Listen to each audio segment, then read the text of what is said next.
ایک روایت میں نے پڑھی، کلیجہ منہ کو آیا، مصطفیٰ کریم بیٹھے تھے تو سیدہ عائشہ صدیقہ رضی اللہ تعالیٰ نے عرض کی، یا رسول اللہ صلی اللہ علیہ وسلم وہ دیکھیں سیدہ فاطمہ آ گئی ہیں، وہ دیکھیں بی بی صاحبہ بغیر بتائے آ گئیں۔ حضرت فاطمہ الزہرا آئی، حضور نے فرمایا فاطمہ بغیر اطلاع کے؟ حضور چھوٹا سا کام تھا، کیسے آئی ہو؟ تو بی بی صاحبہ نے نا، عورتوں کا پلو ہوتا ہے نا چادر کا، پلو کھولا تو ایک روٹی بندھی ہوئی تھی، ایک روٹی چادر میں، یہاں لوگ زیور باندھتے ہیں، دولت باندھتے ہیں، ایک روٹی حضرت فاطمہ نے پلو میں باندھی، کھول کے پیش کی، کہا بیٹے یہ کیا ہے؟ کہا ابا جی کئی دنوں سے گھر میں روٹی نہیں پکی تھی، آج علی کچھ جون لائے تھے، پیسے ہیں، چند روٹیاں بنی ہیں، تو بچوں نے تو کھا لیا، تو میرے سامنے بھی ایک روٹی آئی تھی، میں نے لقمہ توڑا ہے تو مجھے خیال آیا پتہ نہیں مصطفیٰ نے کھایا ہے کہ نہیں کھایا، پتہ نہیں حضور نے روٹی کھائی ہے کہ نہیں، میں لے کے حاضر ہو گئی ہوں، مہربانی فرمائیں۔ تو فرمایا بیٹے بیٹھ جا۔ حضرت فاطمہ بھی بیٹھ گئی، سیدہ عائشہ کہتی ہیں حضور بھی بیٹھ گئے۔ فرمایا فاطمہ کتنے دنوں سے نہیں کھایا؟ عرض کی حضور 3 دن سے۔ فرمایا بیٹے میں نے 5 دن سے نہیں کھایا، آ جا۔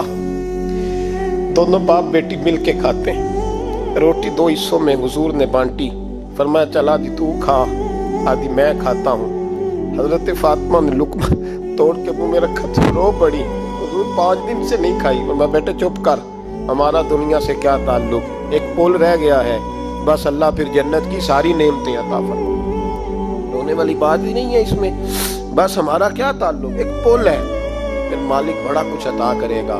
او بھائی، جو کائنات کے مالک و مختار تھے، جو ابرو کا اشارہ کرے تو حضرت جبریل جنت کی نعمتیں لے کے آ جائیں، انہوں نے تو دنیا کی جانب توجہ ہی نہیں کی، ان کا تو خیال ہی نہیں آیا، دنیا ہی دنیا، دولت ہی دولت، ہر آدمی دولت کے ترازو میں تلنے لگا ہے۔ اب تو کلیجہ پھٹتا ہے، اب تو لوگ پوچھتے ہیں، اور میں کبھی کبھی بڑا مجبور ہوتا ہوں، آزمائش میں آ جاتا ہوں، لوگ کہتے ہیں جناب آپ سے کچھ قرآن کی آیات سننی ہے، آپ کتنے پیسے لیں گے؟ کچھ حدیثیں سننی ہیں، کیا اس کا معاوضہ ہوگا؟ آپ سے اس نبی کا نام سننا ہے جس کا آپ کھاتے ہیں، جس کے نام پر آپ نے عزتیں لی ہیں، ان کا نام سننا ہے، آپ کا ریٹ کتنا، آپ کتنے میں بیچیں گے؟ وہ نعت جو غذا ہے وہ کتنے میں بکے گی؟ جب دنیا داری کا یہ حشر ہو جائے کہ وہ رسول اگر ان کا نام نہ رہے تو ہماری سانسیں ہی نہ چلے، ان کا نام بھی جب اس طرح کمرشل کر کے لیا جائے اور اس طرح وہ چیزیں بھی ریٹ میں آ جائیں، تو بھائی اس سے بڑی اور دنیا داری کیا ہوگی؟ یہ جو دنیا کی محبت ہے نا، یہ ہر گناہ کی جڑ ہے۔ جب انسان دنیا کی دولت سے پیار کرنے لگ جاتا ہے، پھر وہ قتل بھی کرتا ہے، پھر وہ ظلم بھی کرتا ہے، پھر وہ زیادتی بھی کرتا ہے، پھر وہ حرام بھی کھاتا ہے، پھر وہ یتیم کو بھی لوٹتا ہے، پھر بیوہ کا مال کھانا بھی اسے پریشان نہیں کرتا، پھر کروڑوں روپیہ ہضم کر لیتا ہے، لکڑ پتھر ہر چیز اس کو ہضم ہونے لگتی ہے۔ اصل بات یہ ہے کہ اسے محبت دنیا کی دولت سے ہو گئی ہے۔ ایک بزرگ کے پاس ایک نوجوان آیا، اس نے کہا حضرت جی میرا نماز میں دل نہیں لگتا۔ تو بزرگ فرمانے لگے تیرا مسئلہ اصل یہ نہیں، تیرا مسئلہ اور ہے۔ نے کہا حضور سمجھا دیں۔ تو وہ فرمانے لگے کچھ بندے ایسے ہیں جو تمہیں ٹیلی فون کرتے ہیں اور تم ان کا فون نہیں اٹھاتے، اور کچھ ایسے ہیں جن کو تم دن میں خود 3 دفعہ فون کر کے حال پوچھتے ہو۔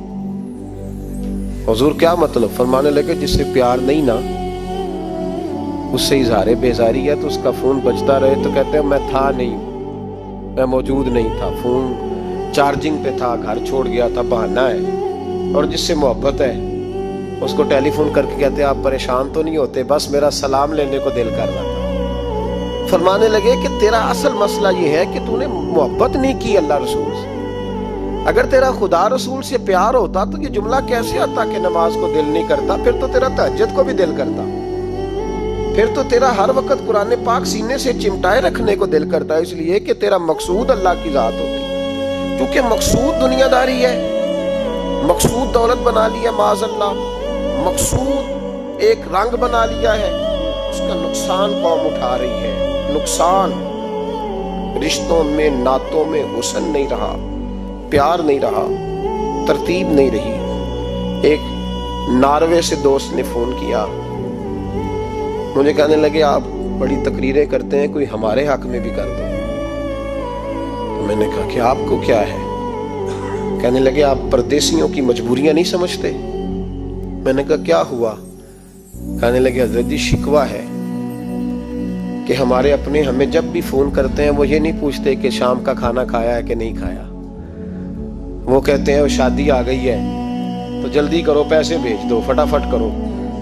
کہتے ہیں کبھی کسی نے ہم سے ہمارا حال ہی نہیں پوچھا، کبھی کسی نے یہ غور ہی نہیں کیا کہ وہ پردیس میں گیا ہے، اور انشاءاللہ پردیسی کوئی بھی نہ تھی وے ککھ جنا تو پارے تاڑی مار اڑانا باہو اسی آپ پہ ہی اڈن ہارے۔ تو تیار بیٹھے ہیں، حال ہی کوئی نہیں پردیس میں۔ یہاں حال یہ ہے کہ جو فون کرتا ہے، ایک بزرگ کہنے لگے کہ 22-23 سال دیے ہیں پردیس کو، تو اپنی ہی بیوی کو فون کیا ہے کہ اب نہیں ہوتا، گھٹنوں میں درد رہتا ہے، کمر کمزور ہو گئی ہے، اب میرا دل کرتا ہے کھا رہا ہوں، اور میں اپنے گھر میں بیٹھ کے بچوں کے بیچ بیٹھ کے روٹی کھاؤں، اعصاب کمزور ہو گئے ہیں، دل کی دھڑکن تیز رہتی ہے، پتہ نہیں کب وقت آ جائے۔ تو کہتے ہیں میری بیوی جسے میرے دکھ سکھ کا ساتھی ہونا چاہیے، وہ کہتی ہے چلیں 3-4 سال اور لگا لیں پھر آ جانا۔ وہ بھائی کیا اس شخص کے ساتھ کیا تعلق ہے؟ اس کا بھائی اسے فون کرتا ہے تو کہتا ہے میں پیسے دے دوں گا، جب آؤ نا تو ایک موبائل ضرور لے آنا۔ اس کو لوگ فون کرتے ہیں، رابطہ کرتے ہیں کہ جناب وہ ایک چھوٹی سی چیز، وہ میں پیسے دے دوں گا، تو پیسے دینے ہیں تو یہاں سے کون سی چیز نہیں ملتی؟ صرف فرمائشیں، لوگوں کے ساتھ تعلق صرف جیب کا، رشتہ صرف جو ہے وہ تعلق صرف اس چیز کا کہ وہ آدمی ایک ATM مشین ہے تو فٹافٹ کارڈ ڈالو تاکہ آپ کے حصے کے پیسے نکل آئیں۔ یہ مزاج اس نے نقصان کیا ہے، دراڑیں پڑ گئی ہیں، حالات بگڑ گئے ہیں۔ میرے نبی کریم سید عالم صلی اللہ تعالی علیہ وسلم نے رشتوں کو جو وقار دیا، امام غزالی رحمۃ اللہ تعالی علیہ نے لکھا ہے مکاشفۃ القلوب میں، فرماتے ہیں کچھ لوگ قیامت کے قریب آئیں گے جن کے نبی پاک صلی اللہ علیہ وسلم نے نشاندہی کی ہے، ان کے پاس کوئی شخص نہ بیٹھے ورنہ اس کا دل کالا ہو جائے گا۔ کہ حضور وہ کون سے؟ تو فرمانے لگے نبی پاک نے کچھ لوگ بتائے ہیں، ان کے پاس نہیں بیٹھنا۔ کون سے؟ مصطفیٰ کریم نے فرمایا یحبون الدنیا وینسون الآخرہ، جو دنیا کو سے پیار کرنے لگے اور آخرت کو بھول جائیں۔ امام صاحب فرماتے ہیں ان سے دور رہنا، دل کالا ہو جائے گا۔ یحبون المال وینسون الحساب، وہ جو نبی پاک نے فرمایا نا کچھ لوگ آئیں گے جو مال سے تو پیار کریں گے پر اس کے حساب کو بھول جائیں گے، ان سے بچنا۔ فرمایا یحبون القصور وینسون المقبرہ، جو مکانوں سے تو پیار کریں گے پر اپنی قبروں کو بھول جائیں گے۔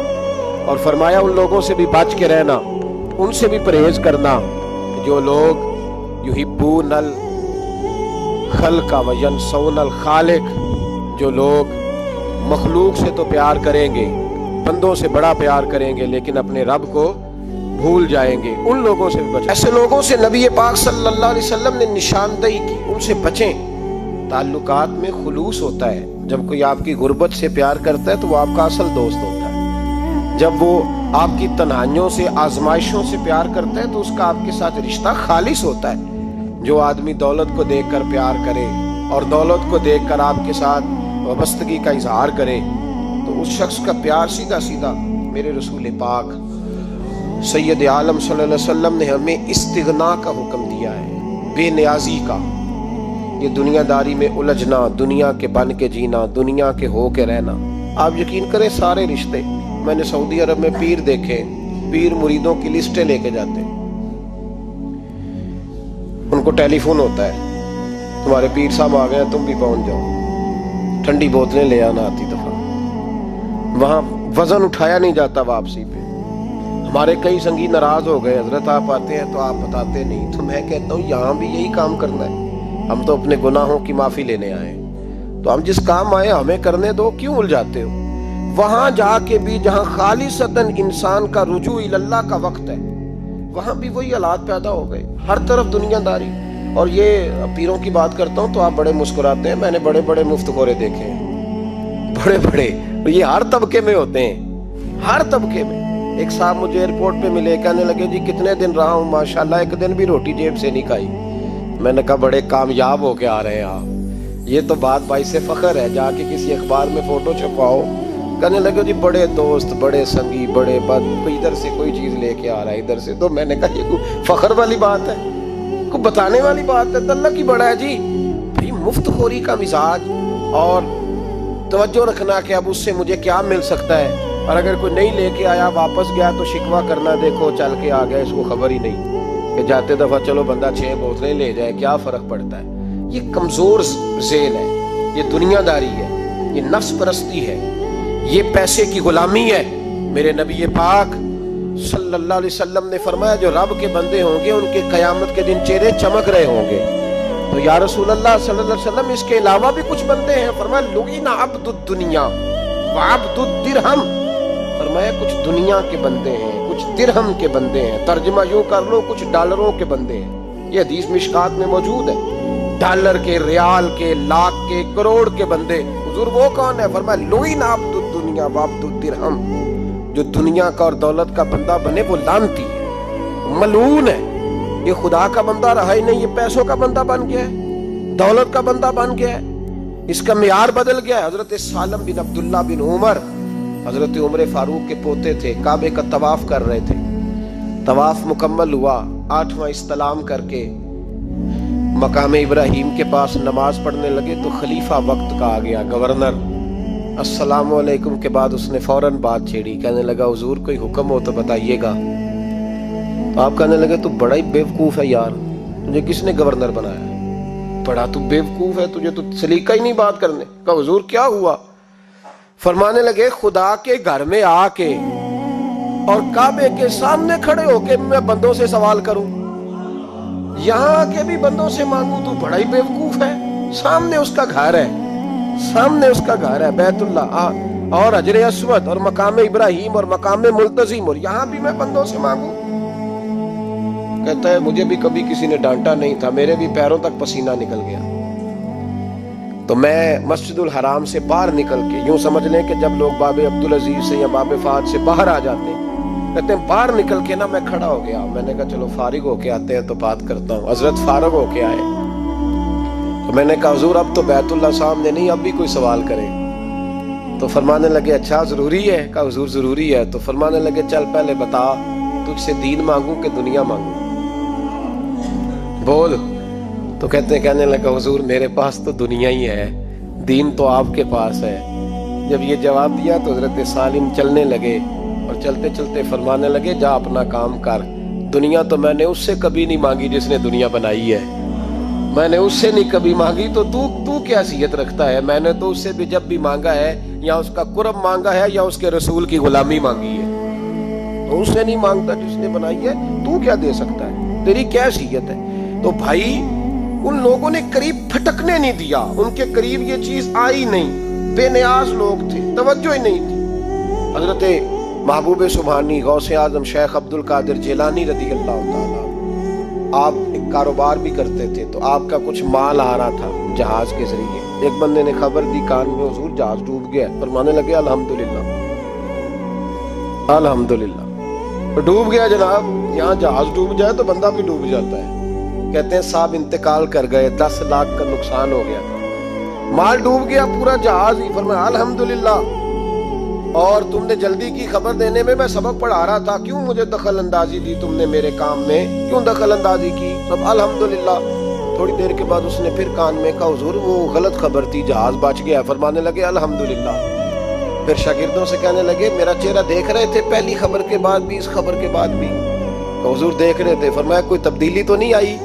کہا حضور نہیں. فرمانے لگے شکر الحمدللہ, رب نے میرا دل دولت سے نہیں جوڑا, اپنی ذات کے ساتھ جوڑ کے رکھا ہوا ہے, تبدیلی تو نہیں آئی. یہاں تو ٹینشن ہی ٹینشن ہے, ڈپریشن ہی ڈپریشن. اور بات کس کی ٹینشن ہے؟ پیسے کوئی نہیں, دولت کوئی نہیں. کوئی چکر چل جائے نا کبھی, اس سے بھی کبھی پوچھ جس کے پاس ہے وہ تجھ سے زیادہ غریب ہے, اس سے کبھی پوچھ وہ تجھ سے زیادہ آزمائش میں ہے. غریب شہر تو فاقوں سے مر گیا, لیکن امیر شہر نے ہیرے سے خودکشی کر لی.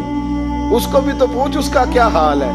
دانش منداں دا کم نہیں, دل دنیا نہ لانا, اس ووٹی کئی خامد کیتے. تے جو کیتا سو کھانا، یہ تو کام ہے اس کا۔ بڑے آئے بڑے چلے گئے، بڑے آئے بڑے نکل گئے، توجہ ہی نہیں، مزاج ہی نہیں۔ حضرت مولا علی شیر خدا، علی المرتضی، امام الاولیاء، صاحب صدق و صفا، داماد مصطفیٰ صلی اللہ علیہ وسلم، اسد اللہ، حضرت علی شیر خدا رضی اللہ تعالیٰ عنہ کوفے کے چوک میں کھڑے تھے تو کہہ رہے تھے یار میری نا طامت پرانی ہو گئی ہے، یہ میں نے زرہ بیچنی ہے، کوئی بندہ مجھ سے خرید لو تاکہ میں نئی طامت لے لوں۔ تو ایک بندہ کان میں کہنے لگا حضور طامت کے پیسے بھی نہیں، فرمانے لگے پیسوں کو چھوڑ، علی کا سینہ دیکھ، اللہ نے ایمان کی دولت سے بھرا ہوا ہے۔ پیسے اہمیت نہیں رکھتے، ان کی وہ اہمیت نہیں جو دنیا نے بنا لی۔ فرمایا ضرورت نہیں تھی، اب ذرا احساس ہوا ہے کہ زیادہ ہی پھٹ گیا ہے، پردہ نہیں صحیح طرح پورا کرتا، تو میں نے کہا چلو زیرہ بیچ کے نیا لے لے۔ ضرورت نہیں، مزاج نہیں، طبیعت نہیں، انہوں نے ماحول نہیں بنایا، ہمارے تو ہاتھ ہو گئی۔ اتنا بری حالت ہے کہ ناقابل برداشت۔ حضرت عمر فاروق رضی اللہ تعالیٰ عنہ صحابہ نے مسجد نبوی میں بیٹھ کے میٹنگ کی۔ عمر کی تنخواہ بڑی تھوڑی ہے مال غنیمت میں سے، اب تو عمر کے پوتے بھی ہیں، نواسے بھی ہیں، رشتہ داریاں بھی ہیں، تعلق بڑھ گئے ہیں، عمر فاروق بوڑھے بھی ہو گئے۔ میٹنگ ہوئی مسجد میں، اس طرح کریں کہ عمر کا کچھ تھوڑا سا نا مشاعرہ، کچھ تنخواہ، کچھ خدمت، کچھ وظیفہ بڑھا دیں۔ بات طے ہو گئی، جب مکمل ہو گئی تو کہنے لگے یہ بتاؤ شیر سے بات کس نے کرنی ہے؟ ادھر جائے گا کون؟ پہلے اس کا نام تو بتاؤ، وہاں جائے گا کون؟ تو انہوں نے کہا یہ تو ہم نے سوچا ہی نہیں، بات تو بڑی تگڑی ہے، عمر سے کون بات کرے گا؟ یہاں جتنا مرضی تگڑا پیر ہو، آپ نذرانہ لے کے جائیں، مسئلہ ہی کوئی نہیں۔ کبھی کسی کو کہنا پڑا ہے؟ کہتے ہیں جناب کون بات کرے گا؟ تو ایک صحابی کہنے لگے کہ حضرت عمر رضی اللہ تعالیٰ عنہ کی جو صاحبزادی ہیں نا حضرت حفصہ رضی اللہ تعالیٰ عنہ، وہ ام المومنین بھی ہیں، حضور علیہ السلام کی زوجہ ہیں، مومنوں کی ماں ہیں، ان سے کہتے ہیں، اور ان کے والد بھی ہیں۔ تو حضرت حفصہ سے کہا تو جناب حفصہ چل کے گئیں حضرت عمر کے پاس، جا کے کہا ابا جی ایک بات کرنی تھی۔ انہوں نے کہا بیٹے کرو، تو ان کو بھی پتا تھا نا جاہو جلال کا۔ کہنے لگے ابا جی مسجد نبوی میں صحابہ کی میٹنگ ہوئی ہے، ایک ہی محلے میں ایک ہی شہر میں لوگ رہتے ہیں تو ایک دوسروں کی خرچوں کا ضروریات کا پتہ ہے۔ کہتی ہے میں نے پس منظر سارا کر کے بات کی، میں نے کہا سب کو پتہ ہے کہ آپ کے خرچے بڑے بڑھ گئے ہیں، تو مجھے نا انہوں نے حضور کی زوجہ سمجھ کے، قابل احترام سمجھ کے میری ذمہ لگایا ہے کہ تھوڑے سے پیسے آپ کے بڑھا گئے۔ تو حضرت عمر فاروق رضی اللہ تعالیٰ عنہ کی صاحبزادی کہتے ہیں عمر کو اتنا جلال آیا، کوٹ کے کھڑے ہو گئے، کہنے لگے حفصہ ان لوگوں کے نام بتا، میں انہیں دروں سے ماروں گا، اور اس طرح ماروں گا کہ ان کی کمر پہ نشان پڑے، ان کی کمروں پہ نشان پڑے، اس انداز میں درے ماروں گا کہ مجھے زخم نظر آئے۔ ابا جی اتنا جلال کس بات کا؟ سادی سی بات ہے۔ تو سیدنا عمر فاروق رو پڑے، کہنے لگے سادی سی بات ہے، میرے لیے مسجد نبوی میں بیٹھ کے میٹنگ ہوتی رہی کہ عمر کو دولت دینی ہے، لوگوں نے یہ مجھے سمجھ لیا ہے، مسجد نبوی میں بیٹھ کر میرے لیے یہ میٹنگ ہوتی رہی کہ عمر کو پیسے دینے ہیں، اس کو دولت کے ساتھ ہم نے نوازنا، مسجد نبوی میں میرے لیے کس کو یہ جرت ہوئی؟ فرمایا حفصہ کاش کہ تو میرے پاس پیغام لے کے نہ آتی، کوئی اور آتا اور پھر میں اسے دروں سے مارتا۔ حضرت حفصہ کہتی ہے میں خاموش ہوئی تو میری طرف دیکھ کے فرمانے لگے بتا نا، تو نبی پاک کے گھر میں رہتی تھی، میرے مصطفیٰ کا طریقہ کیا تھا، کرنا بات اس طریقے پہ میرے ساتھ گفتگو کر۔ تو حضرت حفصہ کہتی میں رو پڑی، میں نے کہا ابا جی غلطی ہو گئی، آئندہ نہیں کروں گی۔ بھائی معیار بنایا ہوا تھا، آپ یقین کریں ہمارے تعلقات، آپ شادی پہ دیکھ لیں جو غریب رشتہ دار ہے اسے کون بنانے جاتا ہے، لیکن ساری برادری کٹھی اس کے دروازے پہ بیٹھی ہے، جس نے آنا ہے تو کچھ لے کے آنا ہے، ہر چیز دولت میں تلے گی، معیار ہی دولت بن گیا ہے، مقصود ہی دولت بن گیا ہے۔ اس پیسے نے، اس دنیا داری نے، دنیا دار پجاری زردے کتیاں دے گل ٹلی ہو، اتنا سخت رویہ لوگوں نے اپنا لیا، رشتوں کا تقدس نہیں رہا۔ ایک مجلس میں نے ایسا رنگ بھی دیکھا، ایک ایسا شخص جسے میں ذاتی طور پہ جانتا ہوں کہ عالم بھی ہے، پرہیزگار بھی ہے، نیک بھی ہے، وہ بھی بیٹھا تھا اور اس کے ساتھ ایک سیٹھ بھی بیٹھا تھا۔ لیکن جو لوگوں کا عقیدت کا رشتہ اس درویش کے ساتھ ہونا چاہیے تھا وہ سیٹھ کے ساتھ تھا. تو میں غور کر رہا تھا کہ یار قوم کا ذہن کس طرح کا ہو گیا. صرف اس کے ہاتھ میں پیسے، دولت مند ہے، اس آدمی کی درویشی بھی گئی، علم بھی گیا، تقویٰ بھی گیا، صرف پیسے نہیں ہے اس کے پاس تو وہ کونے میں لگا ہوا ہے اور اس سے لوگ بچ بچ کے سلام. اور میں کہا کرتا ہوں عقیدت کا پتہ چلتا ہی تب ہے جب اجتماع ہوتا ہے. اکیلے درویش بیٹھے ہیں تو سب جھک کے سلام لیتے ہیں، اور جب وہ 2 MNA کے بیچ، 3 MPA کے بیچ، 5-7 سیٹھوں کے بیچ بیٹھے گا پھر تیری عقیدت کا پتہ چلے گا.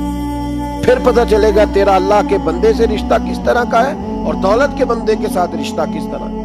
ہمارے رویوں کے اندر یہ فرق ہے کہ ہم اس وقت آدمی کو تولتے ہیں کہ اس کے پاس دولت کس طرح کی ہے. وقت کے امیر تھے حضرت عمر بن عبدالعزیز. توجہ ہے میری بات پر؟ حضرت عمر بن عبدالعزیز بادشاہ تھے. اب ہم لوگوں نے بھی بچوں کا بہانہ لگایا ہوا ہے نا، بس جی وہ میں چاہتا ہوں بچوں کا کچھ بن جائے. تو بچے بالغ ہو گئے تو کرانا رجسٹریاں ان کے نام، فارغ ہو جاؤ، آ جاؤ مسجد میں چھوڑو. لیکن پھر بھی کنجیاں دینے کو دل نہیں کرتا. پھر بھی بابا جی کی پیالیوں سے مرنے کے بعد پیسے نکلتے ہیں، پھر بھی ان کے تکیے کے بیچ سے بھی کچھ وہ نوٹ نکل آتے ہیں جو اب چلتے بھی نہیں. گزر گیا زمانہ، یہ لگتے ہی نہیں. بزرگ ناراض نہ ہو جائے، لیکن جو بات کر رہا ہوں بہرحال اس کے پیچھے کچھ پس منظر ہے. یہ بھی بہانہ ہے. بینک بیلنس اپنے نام، زمین جائیداد ساری اپنے نام، اور کمائی کس کے لیے کر رہا ہے؟ بچوں کے لیے. نام کس کا لے رہا ہے؟ بچوں کا. یہ کس طرح کا بچوں؟ بہانہ نہ لگاؤ، صاف کہو کہ اپنے لیے کما رہا ہوں. صاف کہو. کیوں بچوں کا نام لیتے ہو جب ہر چیز کی کنجی تو رکھی ہوئی ہے باندھ کے اپنے ساتھ؟ حضرت عمر بن عبدالعزیز بادشاہ تھے. آواز دی گھر میں بیٹھے، بیٹی پانی کا پیالہ تو لاؤ. بیٹی خاموش ہو گئی. ساتھ والا کمرہ بیٹی کا. پھر آواز دی، بیٹے سن رہی ہو؟ ابا جی سن رہی ہوں. پانی کا پیالہ دینا. بیٹی خاموش ہو گئی. تیسری آواز دی تو زوجہ پانی لے کے آ گئی. میں کہا حضور پانی. حضرت عمر بن عبدالعزیز کو غصہ آیا، کہنے لگے بچے کس لیے؟ وہ خود کیوں نہیں آئی؟ اب اتنی نافرمان ہو گئی ہے کہ ایک پیالہ پانی کا باپ کو نہیں دے سکتی، کیوں نہیں آئی؟ تو زوجہ کہنے لگی چلے درگزر کرے. اس نے کہا ابا کو نہیں بتانا، پی لے. کیوں نہیں بتانا؟ بتاؤ کیوں نہیں آئی؟ میں نے اس کو پکارا تھا، تمہیں پکارتا تو تم آتی، تمہیں بتانا پڑے گا. جب بات ذرا آگے بڑھی تو ماں تھی نا، بات بیٹی کی تھی تو اماں رو پڑی، آنکھوں میں آنسو آئے. کہا کیوں روئی ہو؟ کہنے لگی بیٹی کا پجامہ پھٹ گیا، دوسرا ہے نہیں اور آپ لے کے بھی نہیں دیتے. کمرے میں بیٹھ کے تو پجامہ سی رہی ہے تو کہہ رہی تھی ابا کو بتانا نا، انہیں تکلیف ہوگی. تو وہ اس کے پاس دوسرا ہوتا تو آ جاتی، ایک ہی تھا تو اس لیے نہیں آئی. حضرت عمر بن عبدالعزیز اٹھے، سر سجدے میں رکھا، کہنے لگے یا اللہ تیرا شکر ہے تو نے میرے بچوں کو بقدر ضرورت روزی عطا فرمائی ہے. اللہ محبوب پاک کا صدقہ سمجھ عطا فرمائے. آخر دعوانا ان الحمدللہ.